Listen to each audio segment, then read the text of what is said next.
like now over the past couple of years we've raised £4 million of investment, which would have seemed absolutely crazy to me. When I started the business, I'd probably never seen more than £2,500 in a bank account before. That's when my student loan dropped into my bank account. Sort of quantums of money people were talking about, I just thought were crazy. I was like, why would anyone invest that in my business? When I graduated from Oxford 2018, there wasn't a single person from my local authority. Going from a small town in Yorkshire to Oxford, it's a massive change in. There was a sense that I was kind of losing my roots, or leaving my background behind to go chill out with the poshos down at Oxford, and that was like, I can laugh about that now, but that was quite a difficult transition. When you were younger, growing up in a single parent family in Yorkshire, what made you want something more from yourself? I also had an incredible mentor, which was my grandma, and she got me into sort of like politics and current affairs and philosophy, and that kind of like was the catalyst for my ambition.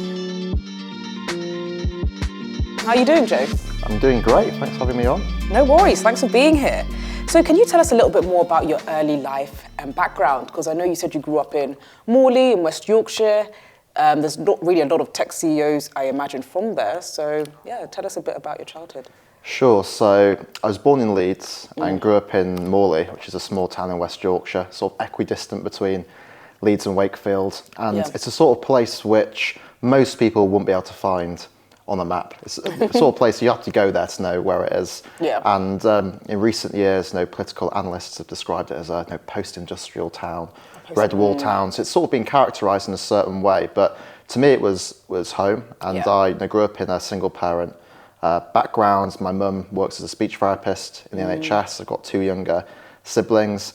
And I was a young person, like living in a suburban northern town, who was ambitious but felt very pinned down by the circumstances of the geography in which I lived in. And growing up, I was obsessed with technology. It was difficult not to be, as someone who grew up in sort of my generation. Like my entire social life was transformed by like Facebook coming out. I was one of the OGs playing Farmville back in the day. Did you get Facebook in year 7? So my mum, I think, let me have it for the first time in year 7. Nice, I think some of the kids at my school were lucky and got on the bandwagon like back in year 6, but I wasn't allowed until year 7.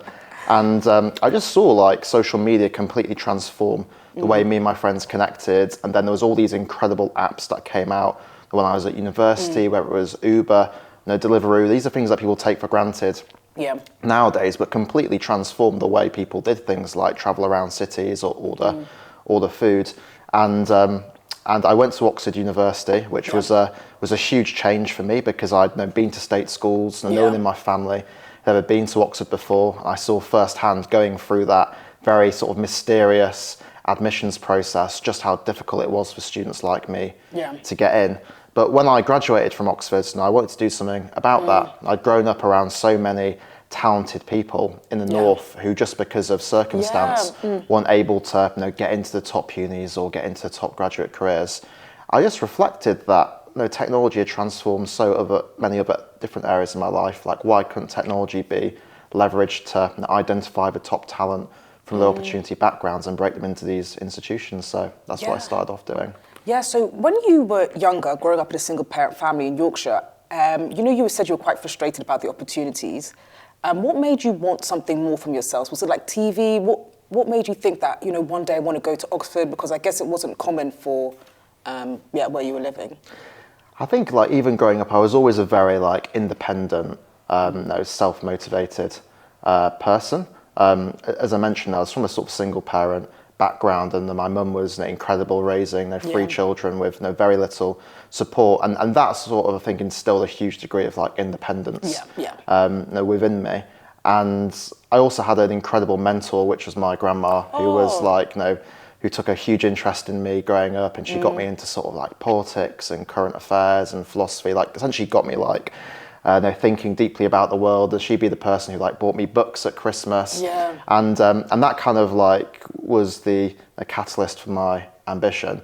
But I saw constantly how I was having to defy the odds in everything that I did. When I was applying to Oxford, for instance, there was no real legacy in my local area of having been to the university. Indeed, when I graduated from Oxford in 2018, there wasn't a single person from my local authority who actually got a place to study at Oxford. Imagine, So it was very much a rogue thing to do. And I felt a huge degree of like social and cultural pressure as well, because like going from a small town in Yorkshire to Oxford, it's a massive change in kind of like location, the people who you hang around with, the sort of places that you go. And there was a sense that I was kind of losing my roots, or like leaving my background behind to go chill out with the poshos down at Oxford. And that was like, I can laugh about that now, but that was quite a difficult transition at the time, because I had a really strong set of values and beliefs from growing up in the north of the UK that I wanted to retain, and yet at the same time I was being moved into a completely different circumstance, which I wanted to do, and I wanted to seize the opportunities in front of me, but I also didn't want to lose myself either in the process. Did you, you said your grandma was your mentor. I wondered, how does she relate to you now? Was she like, oh, you went to Oxford and now bought you some books and you think you're all like, how was her reaction? Yeah, it was, when I got in, it was a huge like a deal for me and my family, because they did put me on a completely different trajectory in life. And I think especially for her as my mentor, there's a huge degree of satisfaction which comes out of that, right? Being able to like live vicariously through the person that you're mentoring. And I see that every day now through the platform that I've created, which is, it's not just about being able to help someone and the benefit that they get, but it's actually about, as a mentor, you get a huge degree of joy and satisfaction of unlocking the talent of another person. So yeah, I think mentoring is not just a one-way stream. Thing, yeah. And I was just curious that after you graduated from university, what was the actual first steps of being like, because I know you rejected your corporate job, didn't you? How did you decide that I'm not going to work for someone, I'm going to use tech to change social? Yeah, so I always wanted to be an entrepreneur growing up. I was a bit of a weirdo who'd sort of get home from school and like listen to all these podcasts about what was going on in Silicon Valley, which was quite strange, because no one else in my friendship group was really interested in that kind of stuff. I kept it a secret. And did podcasts exist? Yeah, I was one of the early adopters of podcasts back in the day. This was before you even had apps like Apple Podcasts. You had to stream them through like weird RSS feeds and stuff. But I was really into podcasts, but it was quite weird sort of being in a small town in Yorkshire and sort of listening to all this stuff going on the other side of the world, and I really wanted to be part of that. It felt very divorced from my like day-to-day reality. So podcast was a really good way for me to sort of become slightly ingrained in the culture.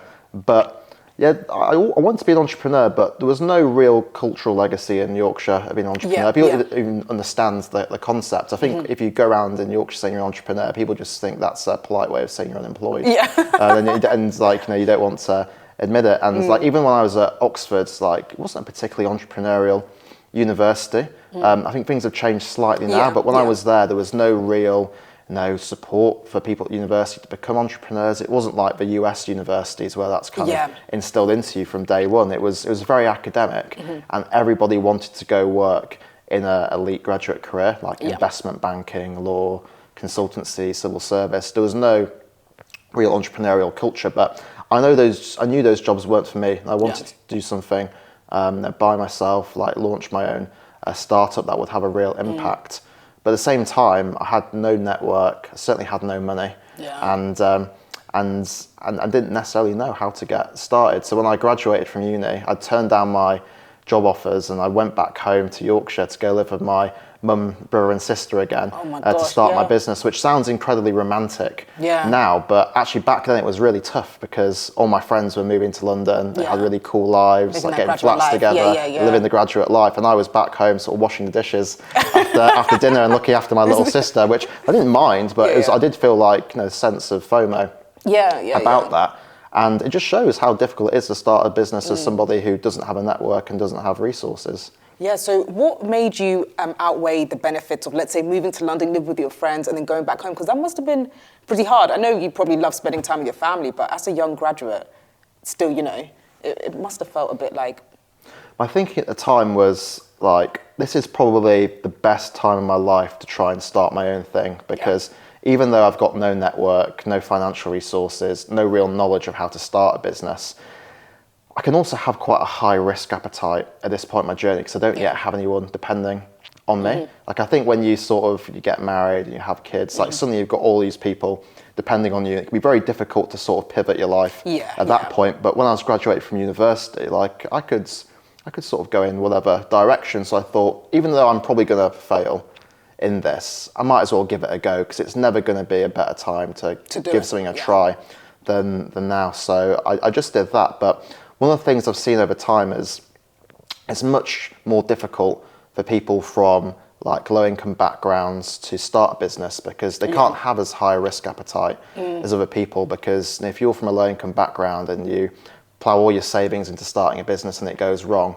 like that can be existential, right? Like that can literally be the difference between being able to make your rent or not. Whilst if you're from an affluent background and you can get 20 grand off your uncle, start your business, and you can live at home with your parents in a nice house, you can have a much higher risk appetite, because failure isn't that bad. So that's something that I certainly sort of struggle against on my journey. I had 200 quid left from my student loan.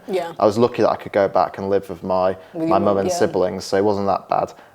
But it was quite a big risk that I took at the time. Good for you for like having that resolve to not follow the status quo. But what have been some of your biggest learning experiences whilst running Zero Gravity? I think one of the things I learned early doors was the power of networks. I'm someone who's relatively introverted, and I always sort of saw like networking as in a very cynical way. It's a bit sleazy. I thought it was a bit sleazy, a bit American. Like I had this image of like people in suits in a room with some Prosecco, like standing in awkward circles with people not quite wanting to be there.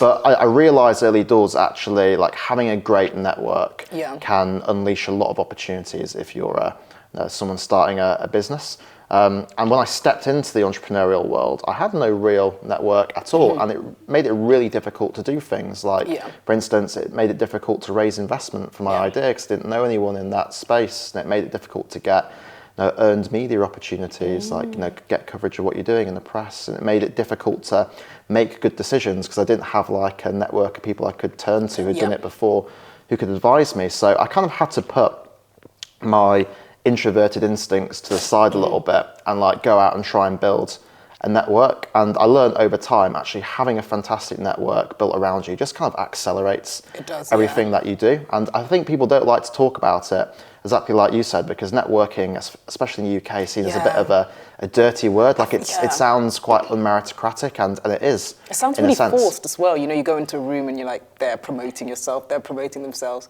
But it feels, I don't know. Yeah, it's like, I think it has a connotation of being quite fake, but actually I think a lot of networking, when done well, is very reciprocal. Like if you're in a network and you've got loads of great people around you, like you're also providing value to them as well. Like even if you're a younger person who is part of a network with a much older entrepreneur who's very successful, like they're still going to get a benefit out of being associated with you, whether it's brand benefit or future opportunities that come out of what you do, or you introducing them to new people. So I think people should see networks in a less cynical fashion. And I think the challenge is like, how do you extend the power of networks to those people who don't have them? Because networks are always going to be a thing. You can't get rid of them. So it's about democratizing access, not trying to get rid of them. Yeah, no, I completely agree with you. And it's over the couple of years that my mindset on networking has changed, just because of the opportunities like people have given me. Like, and it's weird that they don't actually have to be your friends. It's fine that you should just know them and you benefit off each other.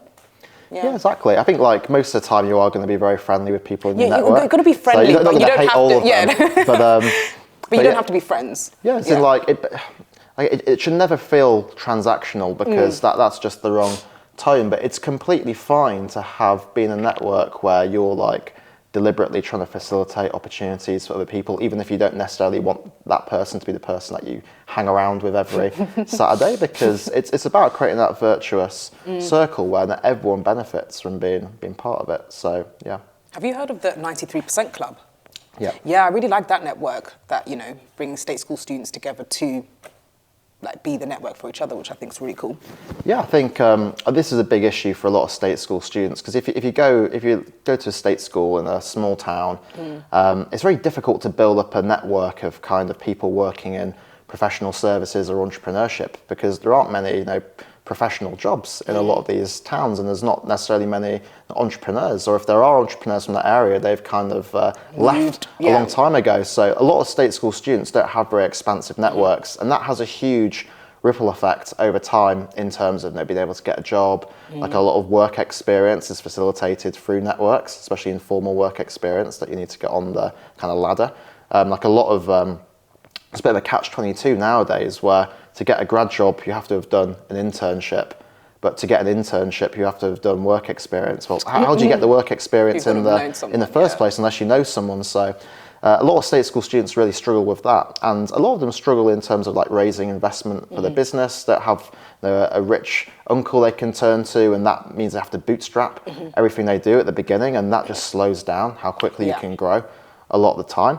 And then it's easier for people to make mistakes as well, to have a network. If you don't have a network of people who've done it all before, like, you start making the same mistakes that everyone makes. Well, so if you have someone in your ear, they're telling you, I did this, don't do that, someone to sort of speak to about a situation, it just stops you making silly mistakes over time. And a lot of state school students don't have that. So I think anything that helps state school students build a network is a really good thing, with the one caveat that, and we can come on to maybe talk about this a little bit later, I'm not a massive fan of the kind of caricature of the divide between state school and private school. Oh, I think a lot of the press have sort of created a narrative around Bullingdon boys at private schools on the one hand, and then impoverished state schoolers on the other hand. And of course there's a little bit of that, there's truth in everything, but it is a stereotype at the end of the day, and there's lots of incredible state schools in very leafy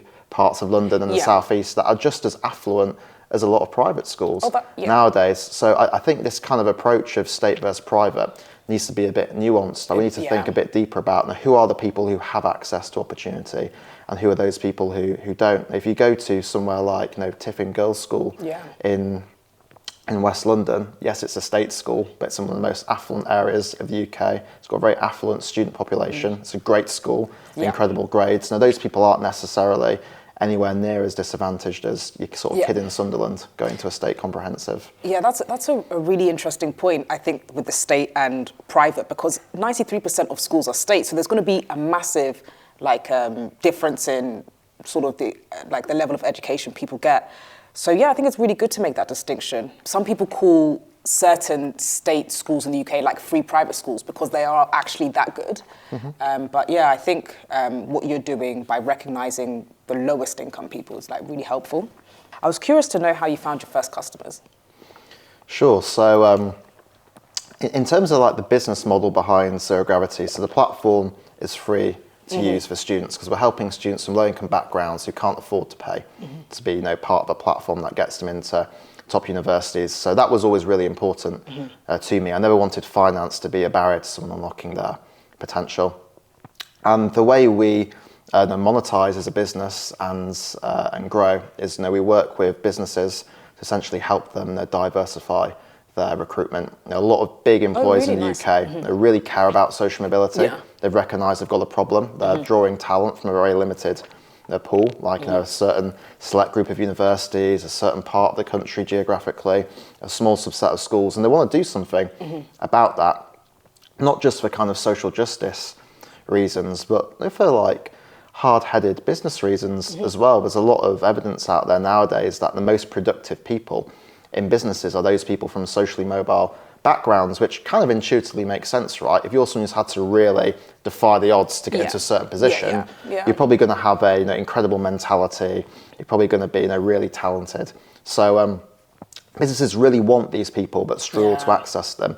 So we work with businesses to do that. And my very first customer was HSBC, and it came about through the power of network. And I got connected with their global head of talent through someone in my network. And he was someone who was from a socially mobile background himself. He lived the journey, got it instinctively, and sat down, spoke about what I was doing. I met with other members of the firm, and they wanted to take a gamble on working with a startup with a completely different approach to try and change the outcomes in their workforce. So they were the very first client, and now I've got massive amount of the respect for what they did, because it's actually really difficult for big businesses to partner with startups, because if you're someone in a big business and you go to your manager and you say, I've found this really cool startup, they're doing something really cool, your manager's always going to say, well, it's a startup, it's a bit risky, isn't it? They could fall over and not exist in 2 years' time. So I really appreciate the kind of risk that they took in being our very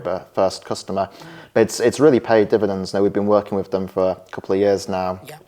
We've done a lot of work to transform their access to their internships and grad schemes, and some of the results we've seen have been like incredible. There's so many Zero Gravity members now are interning at HSBC. Wow. We've increased the success rate for socially mobile students applying to their roles by 2x in a couple of years. So they took a gamble, but thankfully it's started to pay off. So do you promote HSBC within your network of low-income students? Yeah, exactly. So ultimately, we want to create opportunities for the members on our platform, and we do a lot of work to get them into university. But the job doesn't stop when you get into a university. And if you go to a top university, that's really helpful in terms of there being a great signal on your CV, building a network, getting the right knowledge and skills. But it doesn't finish the job, because if you go to a top university, if you're from a low-income background, you're still going to be massively disadvantaged in terms of access to opportunity versus someone who grew up in London and their parent was connected into all these various firms. So we work with businesses to get their opportunities in front of our students and actively help them secure them, providing them with mentors at the firm who can mentor them through the process, the master classes of people who they won't be able to meet in real life can sort of tell them what's it like to work at a HSBC or a KPMG, or what's a day in the life look like, what the key things going on in the industry. So the concept's quite simple. It's about democratizing access to opportunities, but we work very closely with businesses to try and do that. Yeah, that's really interesting. And I was really curious to know, how did you know that you wanted investment for your startup? Because investment, coming from a state background, even I didn't really know that businesses had investment. I thought you kind of just built one and you just made money from it. Like, how did you know you needed an investor, you needed a mentor, things like that? Yeah, well, I had exactly the same mentality, and I studied philosophy, politics, and economics at university. So I had a good background in kind of economics and finance, but even I very clearly in my head had this idea that the way you start a business is the mentality of starting a corner shop or a car wash, which is you start a business, you make revenue, you got to live on that, and that was how I thought it worked. But when I sort of got into this space, I started meeting people who were like, actually, there's a different way you can do it. You don't have to grow purely on revenue. You can find people who will invest in your idea, and I found that quite mind blowing at the time. Like, especially the kind of the sums of money that people were talking about. I was like, wow, that's an incredible amount of money. I think when I started the business, I'd probably never seen more than £2,500 in a bank account before. That's when my student loan dropped into my bank account. So the sort of quantums of money people were talking about, I just thought were crazy. And I was like, why would anyone invest that in my business? But I just, from speaking to people and meeting people over time, it just it became more of a realistic proposition. And I had investors who were willing to back me as a young entrepreneur. And now over the past couple of years, we've raised £4 million of investment, which would have seemed absolutely crazy to me back in 2018. I was like, that is not possible. But now it's just reality. And the reason we're able to raise investment is because I was always really clear in terms of my vision that I saw social mobility not just as a social issue, but an economic one. I was like, the benefit of doing this is not just about all the incredible social impact it will create, the way it will unlock the potential of low opportunity people, but also the kind of ripple effect that has on businesses, universities, and society. And if we could get social mobility in the UK just to the same level as Western Europe, we could unlock £39 billion of GDP. And that's a huge amount of growth, which will really benefit everyone. So if you can find some way to really create that platform that unlocks the potential of low-income people, you can create a business out of that, because it's not just good for them, it's not just good for social reasons, it's good for the economy and for everyone. Because I guess if you have the best people, regardless of their background, that would be the best thing, right?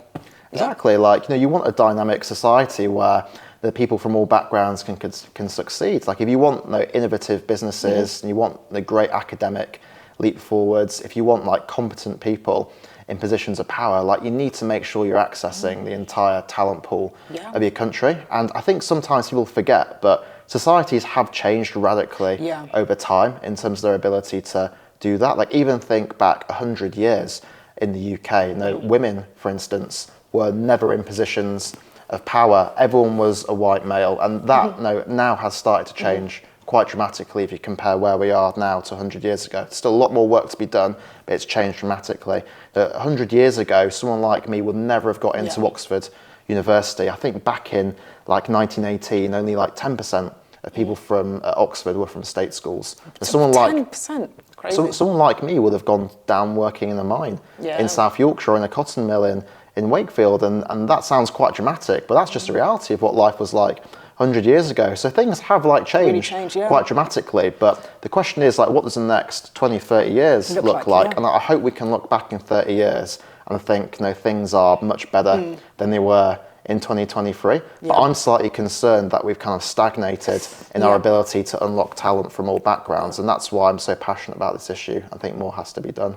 Yeah, because I really agree with you when you said that if you've got, you know, one type of person in particular backgrounds, like even when I don't want to make it a political podcast, but think about the UK government all coming, you know, from a certain school. How can we have like a diverse thought, diverse leadership, you know, creative solutions? So I think what you're doing is super important. Yeah, look at the cabinet, for instance. I think, I'm not sure about the latest figures of Sunak's cabinet, but I know certainly Liz Truss's, 55% were from private schools. You compare that to the 7% of the country who are educated at private schools. It's a massive gulf, right? And that's not just an issue in terms of actually having the best people in positions of power, but it's about what it does to the culture as well. And if you see your cabinet looking like that, but if you're someone from a state school and like you're living in the north of England from low-income backgrounds, you're going to think, no, those people don't represent my interests, or I could never be someone who does that. So the kind of cultural effect on that is huge. But I'm a big believer that you can change things really quickly as well.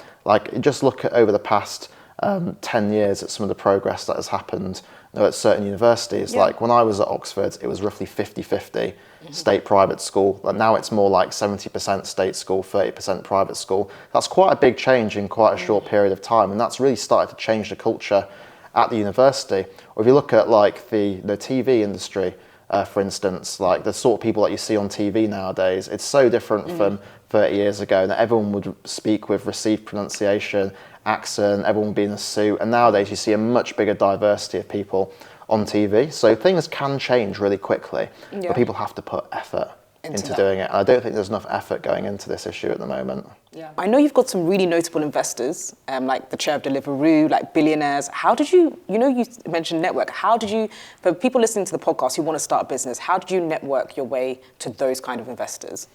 So one of the things that I was quite lucky with at the beginning is because there was a clear purpose behind the business and it was creating a lot of social impact. We had a lot of interest from earned media. So like influencers who wanted to promote what we were doing, or newspapers who wanted to write stories about us. So even when I was starting off and it was completely bootstrapped, we managed to get some great press coverage in like the Times newspaper and the Metro. We had the various like celebrities on Twitter promoting what we were doing. Like we had like all sorts of people, like notable academics from the space. There was some really rogue people, like I think like Kevin Peterson's wife at one point like randomly like retweeted what we were doing, which that was quite cool as someone who's really into cricket. And Ed Miliband, and the politician, like really liked what we were doing, and he was a massive promoter. So we got a lot of earned media, and that was really helpful in terms of building the network, because I suddenly had people coming to me, like people would like email in and say, Joe, I've read about Zero Gravity in the Times newspaper, I really like the social mission, I want to meet you. And then from that, I just got the domino effect of one person introduced me to someone else, and that's how we were able to build such a great network of investors, because I didn't know any of those people 4 years ago. And all those people on that list, I can probably, if I look at the chain now of how I was introduced to them, I can probably trace them back to a couple of people to begin with. So I think one of the really big messages for founders is got to try and find growth hacks to really create awareness of what you're doing, like whether it's getting influencers to promote for free, like your business or getting earned media coverage. That's really important. And the way you do that is by having an interesting story, having a really clear purpose behind what you're doing, like thinking really deeply about your brand, like what do you want your business to represent, like what's its attitude, what's your really core beliefs. If you get that really well defined and specified, it can be much easier to kind of make people interested in what you're doing. Yeah, and I would love to know, what does your day-to-day as a CEO look like for you? Yeah, my life's changed like quite radically. In the early days, I was used to kind of doing everything myself, like I don't know, write all the emails and I don't know, create the logo and help build the tech platform. And Also, you code. Yeah, so when I'm not an advanced coder, but to get started, I had some very basic coding skills, and the first version of the platform I created myself, and it wasn't very good, but it was enough to like actually start proving the concept. And nowadays we've got a big engineering team in the company, so I don't do any coding anymore. But in the early days, I sort of did everything, and that's completely normal. But over time, I've had to like transition into, rather than being a kind of music player, I'm now the conductor of the orchestra, which is quite cool, right? It allows you to move much faster, having experts actually executing the various different things that you're doing in the business. But it is quite a big change because like you're no longer deeply involved in everything that you're doing, and I found it quite difficult to let go at the beginning. I still wanted to sort of be part of the sessions, mapping out our social media like, posts. I join the meeting? Exactly. So it's really difficult to let go, but I kind of learned over time that you've got to do that, and the way you make that easy for yourself is by thinking really deeply about your company's culture and what it means to work for your company, what sort of people you want to hire. And if you're able to hire people who you put a lot of trust in and you think that they are perfect for your business, they really reflect your values, it makes it much easier to let go. Yeah, and how did you build a team? Like, how did you know who was right, who wasn't right? Because you just, came from uni. I guess you had no formal, like, corporate work experience. How did you build a team around you? Yeah, it was quite tough because I never worked in, like, a proper, graduate employer before. So, like, when I was coming to hiring people, I'd never had any experience of doing that myself in a managerial position. And the thing that I did is, and it sounds a little bit wanky, I literally sat down with a notepad and just kind of like scribbled out like what is meaningful to me as a person, like what sort of people do I want in this business, like not just what roles needed to be filled, but what type of person do I want, like what values do I want that person to have, what sort of mentality, like how do I want them to think about the business and the mission. And from that like little notepad scribblings, I built like a culture deck. Wow. Which is essentially like a 20-slide presentation that just kind of summarizes like what is the culture of this business and what is the culture of Zero Gravity. And then from that, I just used that to go out and hire people because I had a really clear sense in my mind of exactly what I was looking for. I gave this culture deck to anybody who were hiring so they knew before they joined the business what it was going to be like. And I also wanted it to be quite controversial as well. I wanted some people to look at that culture deck and think, no, this isn't for me, because like not everybody is right for every business. Like you might have someone who has the perfect skill set to work in a particular job role, but they may not align fundamentally with the mission behind what you're doing. They may not align with the culture you want to create. So I had a really specific culture I wanted to create. So that culture deck, even though it sounds a bit wanky, was actually quite key in terms of us being able to hire like the right people. Yeah, what's in this culture deck that's controversial, out of curiosity? So like we've got like, our 4 company values, for instance. I saw a lot of companies were talking about having values and being value driven, but a lot of them it was like very like fake and shallow. Like they'd say their company values are like integrity and compassion, and it's like everyone values those things. Like it's not controversial to say that you value integrity. Like all businesses should have integrity at the end of the day. That's just like a basic. So I tried to create values that were very distinctive and unique to the things that I particularly valued as a person.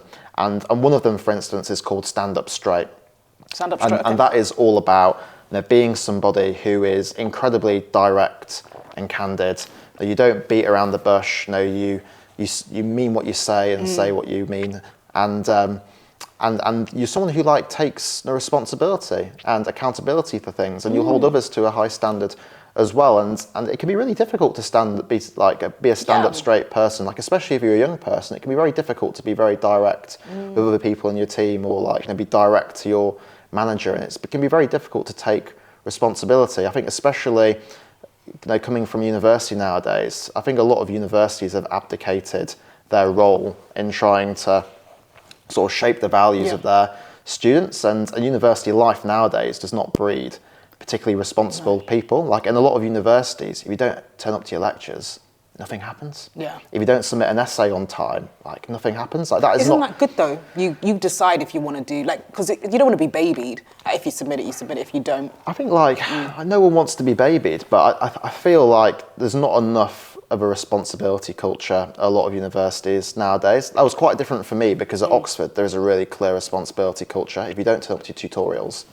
you get pushed out of university. If you don't do your essays on time, like they just say goodbye, and it is quite harsh in that way, but it does breed a really clear sense of responsibility amongst the people who go there. But a lot of other universities, if you don't turn up to stuff, like just nothing happens. And yes, you can say that's a good thing in terms of students can pick and choose and consume their education, but I don't think it always leaves people with the best values coming out of university into the workplace, because if you take that attitude into the workplace, that can be disastrous. Yeah, true. If you don't do something on time in the workplace, or you say you're going to be somewhere and you don't turn up, like you can get sacked, like very early doors. And I think it's a big issue for young people, because the jump between university and the workplace now, I think, is huge.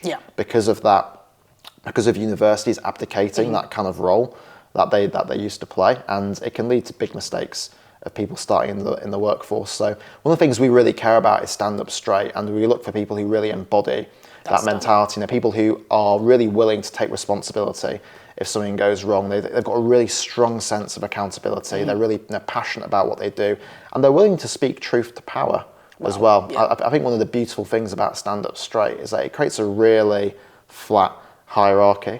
Like when I walk into the office in the morning, like I feel confident that anyone can come up to me and tell me what they think about things, because everyone feels empowered to do that. People are rewarded for being like direct, and like I'm perfectly willing to be sort of have constructive criticism about my own work or like my own way of running the company. Like we literally do like pulse checks every single week through Slack, where people answer questions about like what they think about the company's culture, its direction. Like every quarter we do like a big culture survey, and like those aren't just HR box ticking exercises. That's about trying to create a culture where everyone can have their say and be empowered to do so. Yeah, do you mind if I ask, what's the most maybe shocking thing someone told you for like constructive criticism? In terms of like a big bit of feedback, like things early doors is, I'd say like things like company goals. For instance, like when I started the company, we used to like set our company goals at the start of the year. They'd be in a sort of a big PDF document, and like people could go back to them and check them and sort of sense check what they were doing.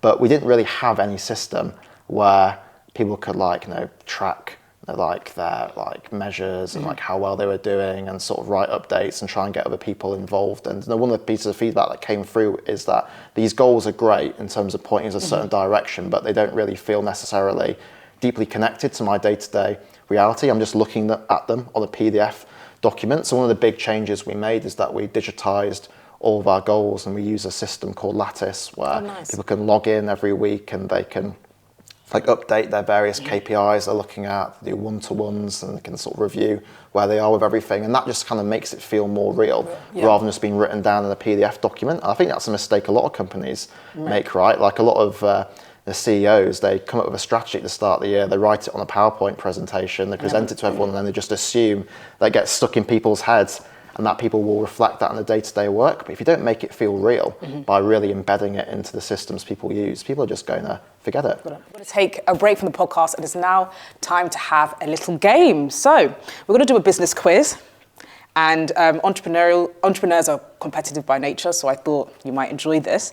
So which of the following companies was not started in a garage? Is it Nike, Google, Amazon, or Apple?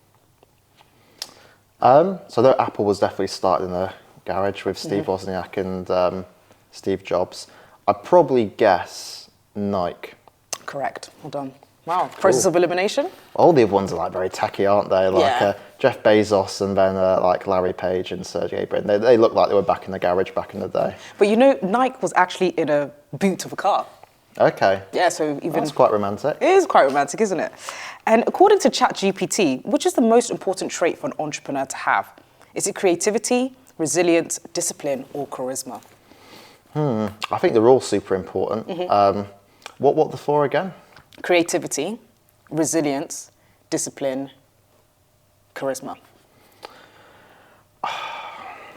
I'd say if I was to rank those in terms of like which ones are completely existential, I think you can't get anywhere without resilience at the end of the day. Because I think, especially if you're from an entrepreneur doing it for the very first time, you're constantly having to defy the odds, and you are going to face numerous challenges and setbacks. And if you just break the first time you hit one of those, you're not going to go anywhere. So I think resilience probably as a first-time founder, as a second-time founder, if you've done it all before and you kind of have the scars to prove it, creativity is probably the top one. But I'll go with resilience.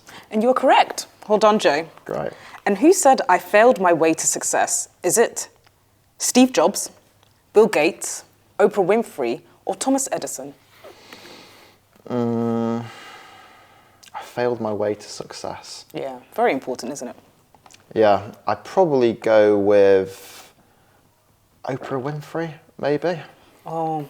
No? Second try? Steve Jobs.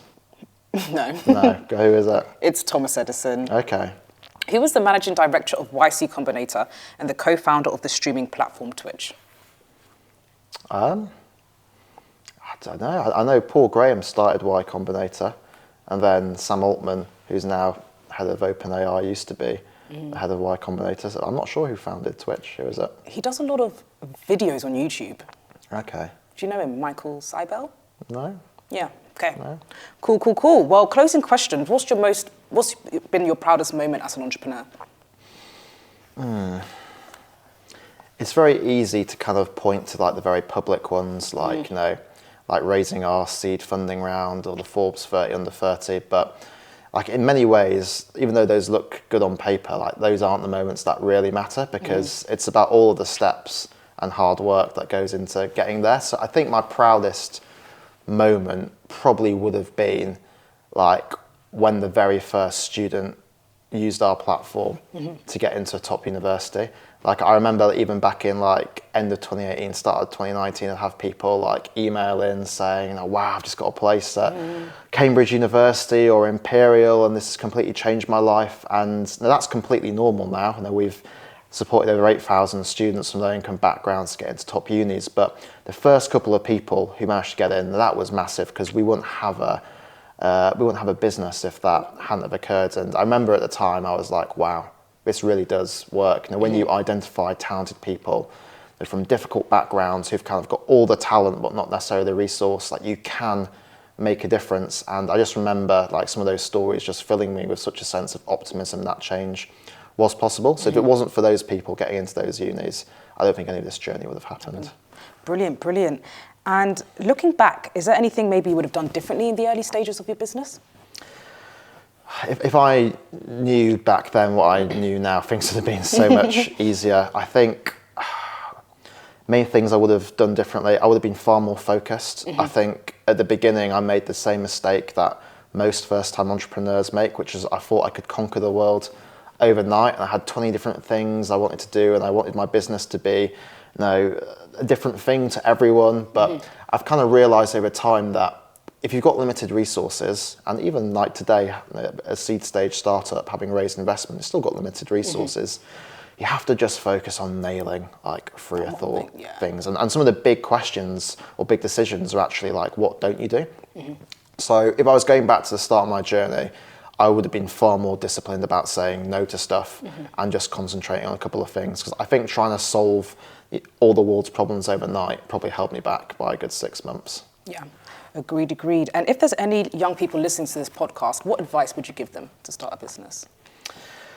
I think my advice would be to try and get a mentor. It's great to listen to podcasts online with inspirational business figures, but the difficulty is often those people are already successful. The greatest mentors sometimes can be people who are like 1 or 2 steps in front of you. So if you're someone who wants to start a business, like maybe on LinkedIn or a different network, try and find somebody who is maybe 3 or 4 years older than you and they're 1 or 2 steps ahead. So if you're a first-time entrepreneur, try and find someone who's maybe started a business 4 years ago, which is generating a decent amount of revenue, or they've raised a couple of rounds of investment, and just reach out to that person and let them know that you think they're inspirational, that you've got an idea, and you just would like to have a 30-minute chat with them. But try and find a mentor who can help navigate you through that process. And I think the second thing is have a really clear purpose and mission behind what you're doing. I think as a first-time entrepreneur, people can often fall into the trap of just recreating what already exists. But the brutal reality of business is you've got to be 30-40% better than what's already out there. Because if you're a startup, people aren't going to switch and use your service unless it's significantly better than what already exists. And human beings are inert and risk averse. They don't want to change their behavior, so you have to be significantly better. So if you're going to start something, make sure it's got a really clear mission, purpose behind it, really clearly define what you stand for, your brand, and make sure you're doing something unique that has a different approach to what's already out there, because otherwise it's going to be really difficult to take off. Brilliant. And any closing thoughts for us and the guests? I think this podcast is really inspiring. One of the things I found difficult as an entrepreneur, as I just mentioned, is a lot of podcasts focus on interviewing people who are billionaires, or they've already made it. They're running 1,000-person companies, and I think it's really great to profile founders who are still on a journey. And I suppose the main thing I just really want to communicate is that I was someone 4 years ago who had 200 quid left in my bank account.